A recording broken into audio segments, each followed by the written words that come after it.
Voltamos, ouvintes, com o programa Encontro com a Justiça, hoje celebrando Zumbi dos Palmares. Feriado, vocês em casa aí descansando, mas ligadinho na 760, manchete no ar.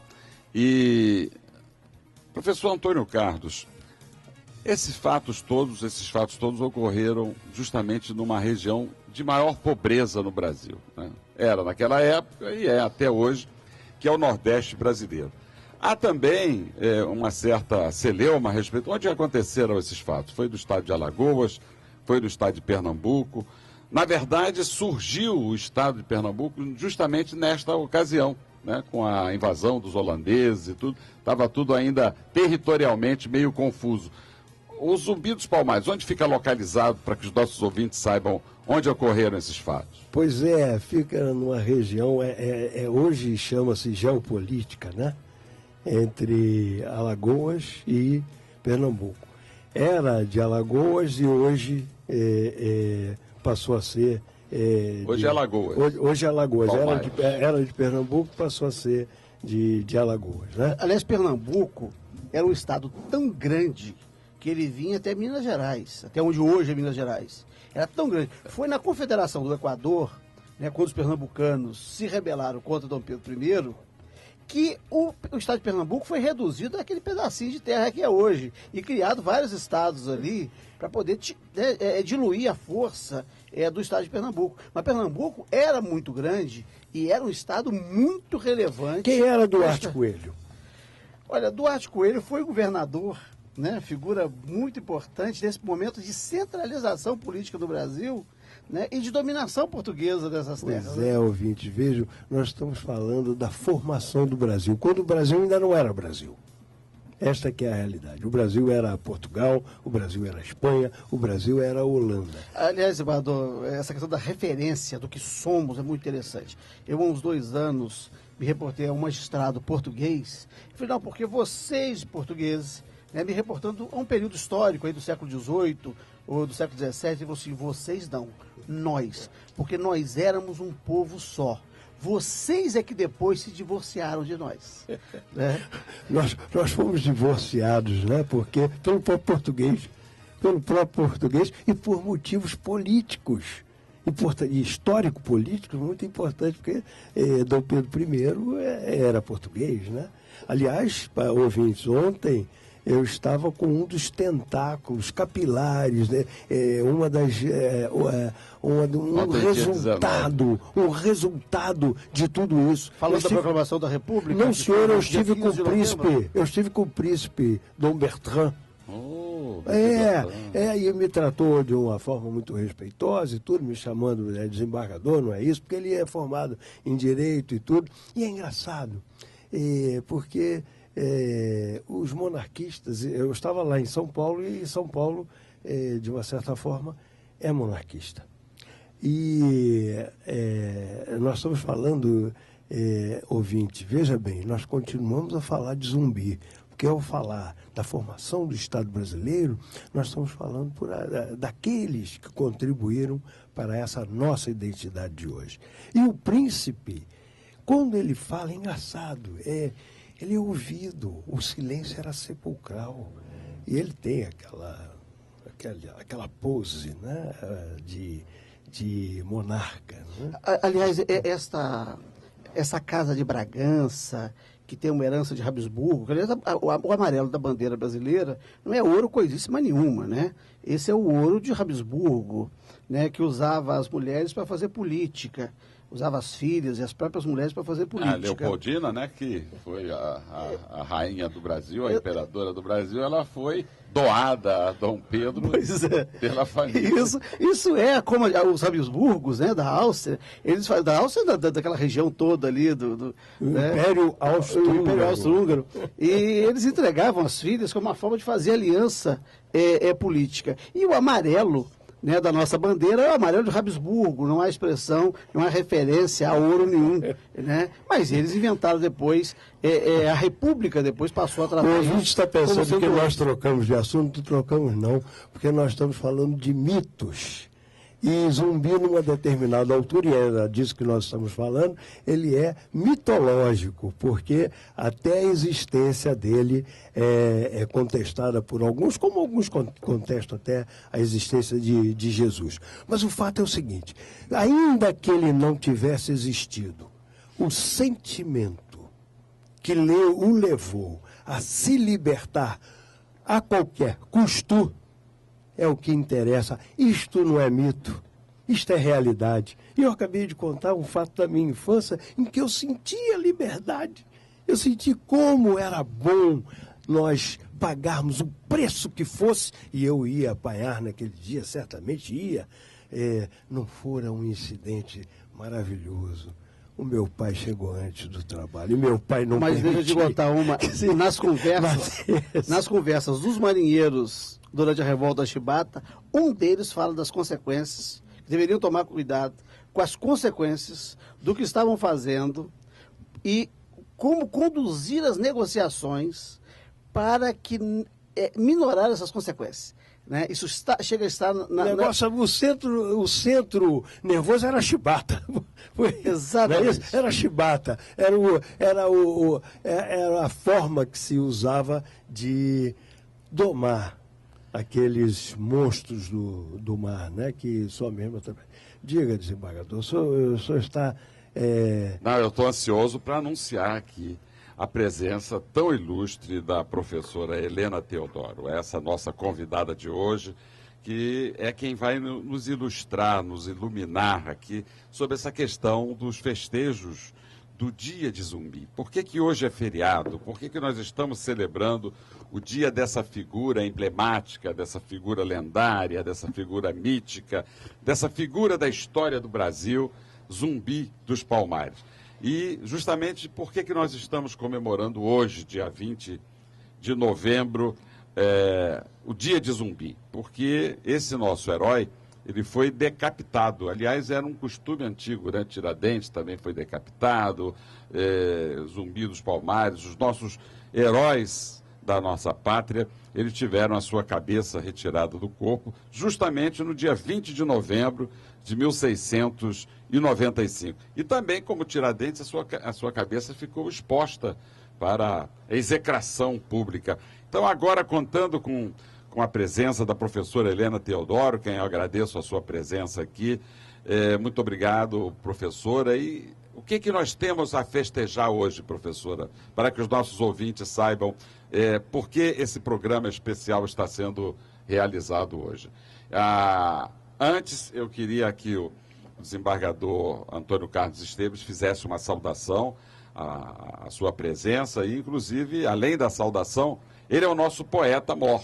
E ele costuma fazer uma saudação aos nossos convidados, brindando com uma poesia. Então vamos ouvir essa poesia que fica depois na nossa página no Facebook, Encontro com a Justiça, e depois, em seguida, também o desembargador Damasceno quer fazer uma saudação de boas-vindas à presença de Vossa Excelência no nosso programa.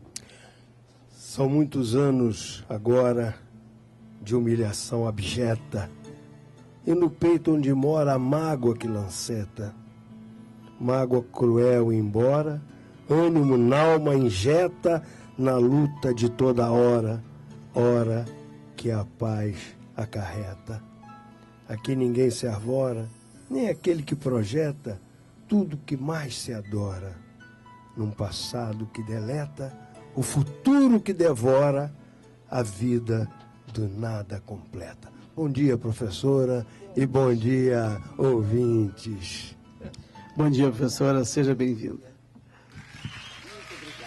Olha essa poesia saudando aqui, com os aplausos do nosso público, essa poesia que em breve estará nas nossas páginas no Facebook Encontro com a Justiça. Para que a professora Helena entenda, eu chamo de simulacro de poesia.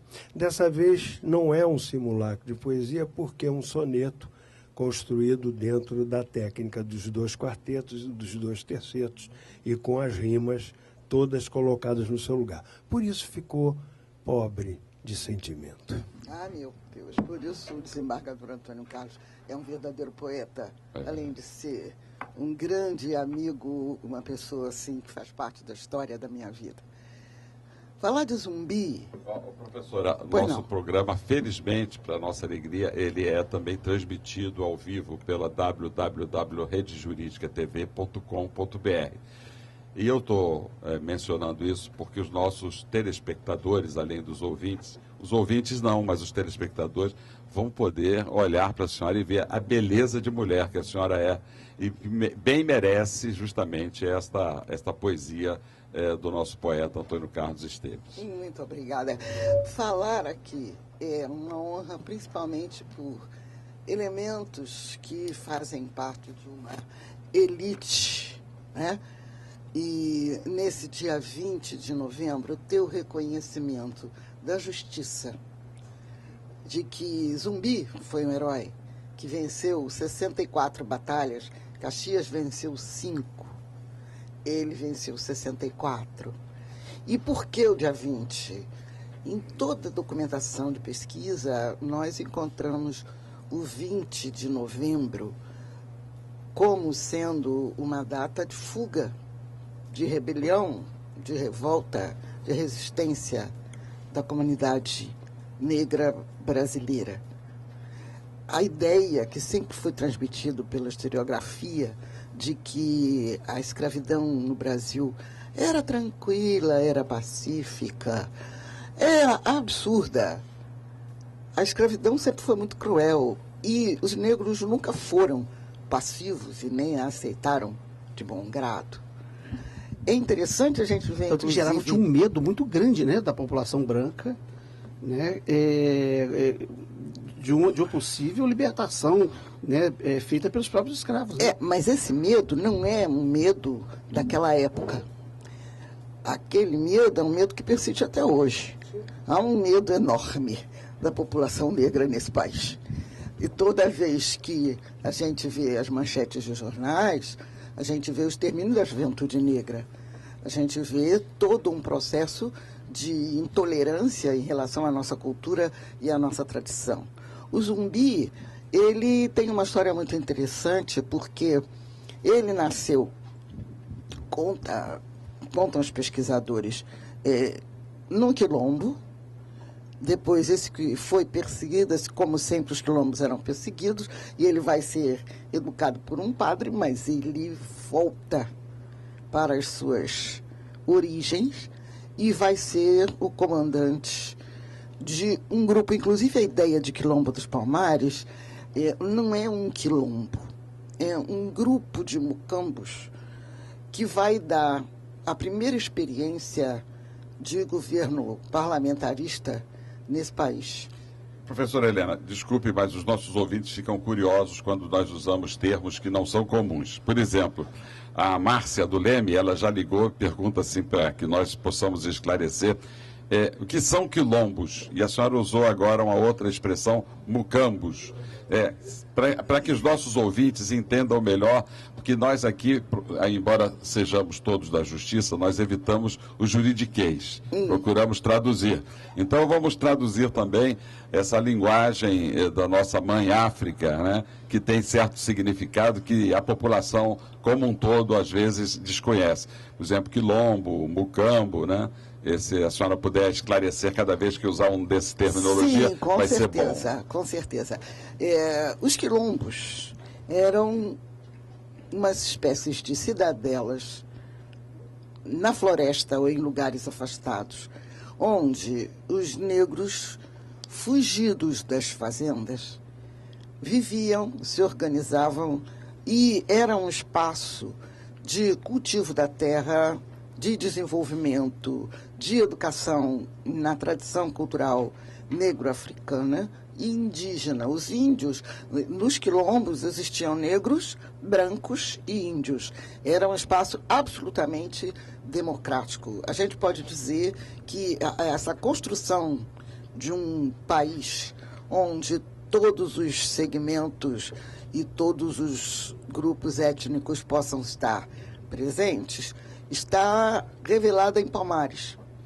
E quando a gente tem essa experiência. Isso começa lá na luta em África, com a rainha Nzinga de Angola, lutando contra os portugueses, que sai de Luanda, a capital, e vai para o interior e organiza no interior toda uma forma de educação, de vida, de resistência. Esse comportamento vai ser repetido em todas as Américas. Nós vamos ter mucambos, palenques, quilombos, que são grupamentos de negros fugidos de índios renegados e expulsos da sociedade, de brancos que não tiveram oportunidade e que acreditam também num processo de luta e de resistência, que buscam uma melhor forma de vida. Parece que Israel também tem algo semelhante. Israel também parece que cria essas regiões, tem até um nome próprio. Lá kibbutz. O kibbutz. Os kibbutz. É parecido até quilombo, kibbutz, né? Pela que a senhora conceituou aí sobre o quilombo, há uma certa semelhança com os kibbutz que fazem em Israel, não é isso? Na verdade, a gente tem uma semelhança de luta e resistência pela cultura e pela identidade de cada grupo em todos os lugares do mundo e com todas as populações. A comunidade negra nas Américas, ela tem uma especificidade muito grande porque ela veio trazida de um outro continente num espaço que ela não tem como sair nem fugir, porque tem um mar enorme no meio da terra em que ela está e para a terra de onde ela veio, e que ela está realmente prisioneira e não tem como sair deste processo. Então, no momento em que as escravidões sempre foram presentes na vida das lutas e dos homens, mas nas Américas o escravo perde a sua qualidade de ser humano. Ele é tratado como animal. Isso é pior que animal. Até hoje, inclusive, eu falo isso, professora, quando falo com os transportadores, né, os empresários, transportadores de pessoas. Isso transporta-se gente pobre, muito pior do que se transporta bicho. Porque ninguém coloca um caminhão transportando boi com superlotação. O motorista que dirige gado, porco, cavalo, boi, ele dirige com todo cuidado, porque é uma carga preciosa, né? Qualquer coisa pode virar, lucrativa. Agora, quem transporta a gente pobre, transporta com maior desrespeito e cobrando os preços mais absurdos. E ainda tem que fazer pedágio na polícia, né? Não, e os senhores não podem imaginar, eu tive no Senegal, na Ilha de Gorée, um dos pontos de embarque dos navios negreiros, e foi a experiência mais traumática que eu já tive na minha vida. Foi um sofrimento enorme. A gente vê o esquema dos navios negreiros, as pessoas sendo transportadas, deitadas, amarradas umas sobre as outras, sem condição nenhuma de sobrevivência, nem sem dignidade pessoal nenhuma. Então, quando a gente pensa na luta de Zumbi, a gente pensa na luta de uma pessoa que acreditava na sua identidade como ser humano, na sua capacidade de participar do mundo. E a nossa tradição religiosa vai ser um ponto muito importante de apoio, porque a comunidade africana é uma comunidade que não vê a religião distinta da vida do todo dia. A religiosidade faz parte da história do homem. Ele se vê como um ponto de equilíbrio dentro do universo, onde ele vai ser filho de Deus, tendo contato com outros elementos criados por Deus e responsável por esse equilíbrio. Então, os quilombos vão ter uma importância enorme, porque eles vão mostrar a capacidade desse escravo de desenvolver toda uma forma de ser e estar no mundo distinta da do europeu, mas que vai contar, inclusive, com esse conhecimento que ele traz de lá, porque é muito importante, doutor Ciro, que a gente possa lembrar que toda a tecnologia existente no nosso país, nos diferentes ciclos de desenvolvimento econômico, elas se baseiam no know-how africano. Quem entendia de agricultura e vai fazer o ciclo do açúcar é o negro africano. A gente tem essa coisa... O café é da Etiópia, né? Todo o processo de uso de algodão, dos batiques, das rendas, é do quilombo do Quariteri. E aí é que a gente fala na importância dos quilombos, porque quando o Brasil vivia na era da monocultura, Palmares ia representar um grupo de pontos distintos de desenvolvimento econômico. Então, o quilombo do Quariteri, por exemplo, de Teresa de Benguela, que a presidente Dilma instituiu dia 25 de julho como sendo o Dia Internacional das Mulheres Negras das Américas e do Caribe, é exatamente o lugar onde toda a tecnologia de trato do algodão, de batique, de pintura de pano, de trabalho com rendas, foi desenvolvido. Então, toda aquela região de Pernambuco era desenvolvida de uma forma que a gente não tinha dentro do próprio estado de Pernambuco. Professora... E aí os quilombos, só para concluir, os quilombos desenvolveram uma forma de trabalho e de renda que vai fazer com que ele tenha uma riqueza enorme e que ele vá, inclusive, atrair a cobiça dos governadores. A riqueza é uma forma matricial de atrair a cobiça. A riqueza é que produz a cobiça. Agora, professora, antes da pergunta do doutor Ciro, e isso é muito importante, não só a tecnologia que os africanos trouxeram, mas a forma de organização militar. Exatamente. Esta forma, é a estratégia que manteve... As estratégias todas eram, inclusive assim, cada mucambo, ou cada grupamento, era responsável por um determinado tipo de produção. Então, se o quilombo do Quariteri, de Teresa de Benguela, produzia roupas, tecidos e rendas, um outro quilombo iria fazer plantação de laranja, batata, arroz, o que fosse. O outro iria ser de formação de guerreiros, sendo que, no treinamento militar, esses guerreiros produziam uma agricultura de subsistência, porque não há essa ideia do exército ser alimentado por elementos de outros estados, mas o próprio treinamento dos guerreiros incluía a sua alimentação, o seu sustento, né?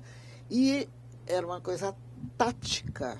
Havia, inclusive, um representante de cada mucambo que ia formar uma espécie de parlamentarismo e se reunindo com o Zumbi para coordenar todas as trocas e, inclusive, vendo primeiro qual era a necessidade das pessoas que viviam naqueles lugares. O excesso é que seria colocado à venda e esse excesso era levado para fora dos mucambos. E veja que coisa interessante, as pessoas que viviam no estado de Pernambuco tinham uma condição de vida muito ruim, muito difícil, e muitos acabavam indo para o quilombo dos Palmares, aderindo a uma forma de vida onde eles tinham uma dignidade absolutamente respeitada, eles tinham uma qualidade de vida melhor e eles tinham perspectiva de transmissão de uma forma de ser e estar no mundo para os seus filhos, porque havia uma preocupação muito grande com o atendimento e o desenvolvimento das crianças e o respeito aos princípios básicos, aos mais velhos, às crianças, a preservação da natureza, os animais. Então, sempre foi alguma coisa muito inclusiva e complexa. Quando a gente fala hoje... Com solidariedade, solidariedade, uma vida comunitária. Comunitária. Quando a gente pensa hoje no Foucault, falando no processo do cuidar de si e cuidar do outro, essa perspectiva já fazia parte da tradição negro-africana. A minha tese de doutorado faz exatamente a comparação entre a tradição das comunidades terreiro com o mundo judaico-cristão. Sim, esse solidarismo, a gente volta depois, né?